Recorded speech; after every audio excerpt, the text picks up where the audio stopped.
Do you not know that your body is a temple of the Holy Spirit who lives within you? God Himself lives within you. And it's through our physical bodies, whatever capabilities we have, that we can serve God and serve others. I kind of think it's like saying God didn't do anything good when He created us if we don't take care of ourselves. I know this is hard, but let me ask you this. If you treated your girlfriends or your husband or your kids like you treat yourself, would you be doing them a favor or a disservice? Most of the time, I talk to gals and they're not taking care of themselves. And I really believe this comes into three different areas, but I'm going to talk about a fourth one here that I think actually fits in because I said I'd tell you about it. This usually means that we're getting enough rest. Studies have been done that show that when we don't get 7 to 8 hours of sleep a night on a regular basis, that we start acting as if we are drunk, as if we've had one or two beers or a couple glasses of wine. And that means we're not thinking rationally. We make quick decisions. Our emotions take over. We can get clumsy. All those things that happen when we drink too much alcohol. And maybe you don't drink any at all, but just think about what the effects of alcohol are on your body and how it makes you act. Well, when you don't get enough sleep, your body responds the same way. So one of the best things I tell moms who are depressed or wives who are depressed, women who are distressed, is how much sleep are you getting? Getting enough rest lets our bodies heal, also heals our emotions. It clears out all the junk in our brains, and we have time and energy to start focusing on the others around us. Here's a personal story. When I was 8 years old, my daddy had a school in Virginia. We lived in Oregon. We drove clear across the United States when I was a little girl to Virginia. And there he was going to a school for summer. It was either 8 or 12. I don't remember which. I was just little. I was a second grader. And my mom decided to treat me. And so not a couple times a week, I don't think it was every day, but several times a week, we went out to a breakfast restaurant really close by. And I got to order whatever I wanted off of that menu. Well, every time I went, I got the full plate of French toast. And I mean full. It was a big plate, like an adult-sized platter for a little girl. And I ate the whole thing. Well, after that summer was over and we drove back home to Oregon, it's time to go shop for school clothes. And we had to drive to the next town to go shopping about an hour away because our town didn't really have many stores in it. So we drove over there. And I didn't fit in any of the normal girl sizes anymore. I was in the big girl sizes, the X sizes. And I don't know if this happened to you all of a sudden, but I went from 80 pounds to 120. That's 40 pounds in one summer in about 8 to 12 weeks. It did such a number on my personality, my self-esteem, because I went to school and the kids teased me. I couldn't wear clothes that were cute. I had to be in this other size, and I just didn't feel good about myself. So that was the first start of me having to struggle with what does it take to stay within a reasonable weight for my body size?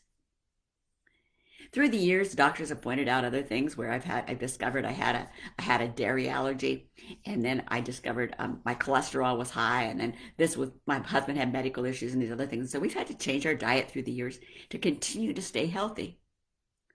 Another time I was sitting in my living room. My husband's in the military, so we happened to be in Hawaii at the time, stationed there. And I had some gals come in that I was mentoring on being homemakers. And as I was getting some refreshments ready back in the kitchen, I heard them say, you just have to gain weight as you get older. That's just what's going to happen. And I came out and I was so mad. I was a good 10 to 20 plus years older than them, and I had chosen to not gain weight. It is not something we have to do. Do our bodies automatically gain weight if we do nothing different? Yes, they will, because our metabolism slows down. So that's the truth in that statement. We will start to gain weight if we don't do something different. But as we got older, my husband and I discovered that we started realizing the doctors kept telling us we needed to eat the way we really needed to start eating the way that we knew we should be eating. And so we have through the years. That may or may not be your issue. Weight may or may not be. But I see it when I sit and walk through Walmart or I sit in a mall and watch people go by. I can tell it's something that many women have just simply given up on. And I believe they've given up on it because they've given up on themselves. They decide they're not worth it. They don't think they're beautiful in God's eyes. They don't think they could do enough for other people. Maybe they've been hurt in their past. And maybe they've got lots of negative thoughts running through their head. And we'll talk about those in a minute. But I want to talk about two other areas besides trying to maintain your best weight or to get there. I don't know what your body size is, and I don't know what your best weight is for you. And I don't know if you have other medical issues. I know a friend that has thyroid problems, and she has problems keeping the weight off. But whatever is best for you, that's what you need to be doing. Because when you are healthy, you can give that more to other people. Physical health first. I remember a story when I took our older son, into the doctor. We were up in Kansas at the time, stationed there. And I took him into the doctor right before my husband was to have a fancy ceremony. We had company coming in, and my son was coughing up a storm, and he was still underage, so I had to stand in the room with him. And the doctor told him, well, he has bronchitis. And then he looked at me in the back of the room. He pointed at me and said, and you do too. I said, well, can I get some medication? No, I'm sorry. According to military regulations, you have to go back through and come back in as a patient yourself with all your records and everything. Well, I was so frustrated after having waited for 2-3 hours for my son to get seen that I just decided I was going home. The stupidest thing I did that weekend. Because I got up out of bed and went to the ceremony, but I had a fever. I was coughing up a storm. I could hardly breathe. And as they were taking the furniture out of our house because we were moving, I was on a pallet on the floor of the bedroom. I couldn't help with the moving. Then our family came for the big ceremony, and I was in a hotel room. I went to the ceremony and straight back to the hotel. Well, they all went out to dinner, and they all had fun, and there I was, flat out. Why? Because I wouldn't take 3 more hours to go wait in a line. It's one of the stupidest choices I made. I made some really stupid choices about my health in my life, and you probably have too. But I hope you learn from them like I do. To go see the doctor when it's important for you to see the doctor. Don't put it off. Most of our medical insurances allow free medical exams or very low cost ones for checkups every year. And I've gone into the doctor and I thought I was perfectly healthy, and she'd do my blood work. She said, do you know you're having problems with this? I said, no, I didn't. I had no idea because it was in my blood work. It wasn't showing up on my body yet. But I could start to do things with it ahead of time to take care of those issues. Get your doctor's appointments if you haven't got them. If you've got dental insurance, go get your dental cleanings. Your teeth can really help you be able to eat healthy. They keep a lot of other infections away. So get those dental exams. Go to your doctor's appointments. What do you need to see? Do you need new glasses? I broke a pair of readers and wanted to go in and get new readers made. And they looked at my eye prescription and said, this is 2 years old. You need a new one. Well, I thought, well, I'm just seeing just fine. I don't need new glasses. I don't need anything. But I waited and I went home and I looked and ended up having to wait through COVID. And you have to wait through a snow and ice storm. You know what's happened this year. Maybe it's not happening the year you're watching this, but this year of 2020 and 2021 has been an interesting year. But when I finally went in, I discovered, lo and behold, my prescription had changed drastically. And when I got new glasses, I could see so much more clearly. Well, I was talking myself out of it. If you need glasses, go get a prescription. If you need your hearing tested, go get your hearing tested. Do those things. They're worth it. Do it for you and your kids. There was a saying my mom had when she got older. She said she had knee replacement and then she had some other stuff done. She says, honey, keep getting it fixed. It's worth it. It's worth it. And I think about that over and over again. Yes, don't want to go get the medical, don't want to have the recovery, but the afterwards, it's worth it. So we've talked about getting enough rest. We're talking about getting your dental and doctor appointments, any other medical appointments you need. Then the third thing is we've talked about eating healthy. So rest, doctors, eating healthy. Exercise is next, isn't it? Yes, I knew it was there. I had to pull it out. How are you going to get exercise? Well, maybe you walk the dog twice a day. Maybe you do that. Maybe you're like me and you like to go out and work in the yard and clean things up, and you go around and you run around and do all kinds of things with that. But anything that you can get up out of your chair, off the couch, out the door to go get some exercise for a couple hours. Or a couple hours a week, not a couple hours a day, a couple hours a week, spread out over several days, 3 to 4 days, and get some exercise. Start walking, figure out what's fun. I had to change my exercise. I've been dancing for a long time in different kinds of dance form since junior high, and I had to figure out what I could do now that I'd had some major surgery in my neck and stuff all back here is messed up. But I finally found something I could do again. I can line dance. Why? Because it's not bouncing and it's just flat steps. And so I built up my stamina. I've been able to do that several days a week. Does it completely come easy? No. My husband loves to golf. And it's been moved here. We've been able to golf a lot more once he retired from his full-time job, was working part-time. So whatever you like to do, try something. Go with a friend. And what's the other big issue of when we're taking care of our health? It involves our mental health too. Part of the mental health is all this negative self-talk we tell ourselves about. I can't lose the weight. I'll never be able to exercise. Why go to the doctor? They're just going to tell me something's wrong, or they're going to give me surgery, or I have to go spend more money on glasses, or whatever it is you're complaining about. I'm not worth it. I'm not pretty enough. My husband doesn't love me. There's no reason to take care of myself. I have all these other people I have to take care of. How am I supposed to have time for me? Well, I can tell you, when you take time for yourself, you actually have more time for other people. And just to back up a minute, if we get in a regular habit of some Bible study, of some time, prayer time with the Lord, it's easier to set up a habit of taking care of ourselves. Don't try to tackle it all at once. Tackle one thing at a time. Maybe yours is sleep. Maybe it's how you eat. Maybe it's getting some exercise. Maybe you just need to get those doctor's appointments in.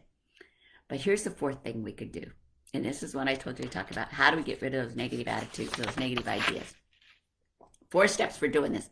And I'm going to share this blog with you in the comments, so you can also read the blog there and get these, so you can, if you forget what I'm saying, but you can go ahead and get it. But taking care of you is not sinful. The Bible says to do unto others as you do to yourself.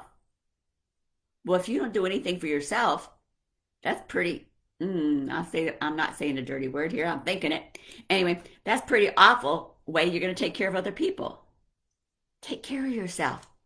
It's how you take care of yourself that will also allow you to give to others. It's out of that abundance and overflow of your own physical abilities. Have I always had that? No.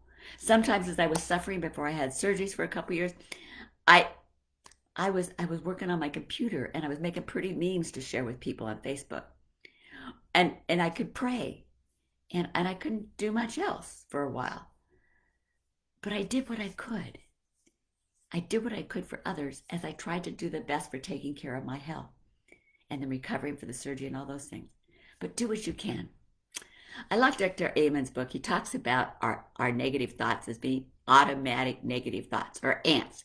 A-N-T-S. Automatic negative thoughts.